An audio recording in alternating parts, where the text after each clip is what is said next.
those longer spells of rain. I think wherever you're spending the afternoon, on the cool side, certainly cooler than of late, particularly across the south coast of England. Away out towards the west, you'll see that finger of cloud, which has been a bother to Northern Ireland already today. That is showing signs of moving on a bit of a diagonal down towards the southeastern quarter of the British Isles over the next 24 hours or so. And it's heading towards Wales. So I hope you made the most of the dry morning.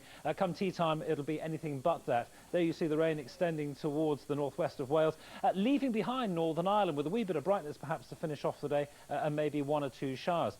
For Scotland, it's rather a mixture of one or two sunny spells for the favoured few, but a dotting of showers, as you will see. Quite a keen northwesterly breeze as well, so struggling to make that 16 or 17 feel like it, I suspect. Further south and east, again, plenty of showers here coming through the eastern side of the Pennines and towards East Anglia, and then we rather change the script. As we come along the south coast, something slightly drier and brighter as we get into the southwest. Again here the northwesterly, not quite as strong as in Scotland, all of which is pretty good news if you're off to Queen's this afternoon, if you're about to step out. If you're not, the BBC, of course, have got it covered.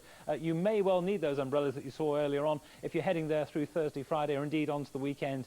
But I'm rather giving the game away. Let's take you on now. See the flight path of this area of cloud and rain. By this stage of the afternoon and the evening, some of those pulses will be really quite heavy. So bear that in mind if you're travelling into the small hours or indeed into the first part of Thursday itself. And further north, quite a pulse of rain coming down the east coast on what is going to be, well, a fresher night perhaps than we've seen of late, particularly so across the southeast.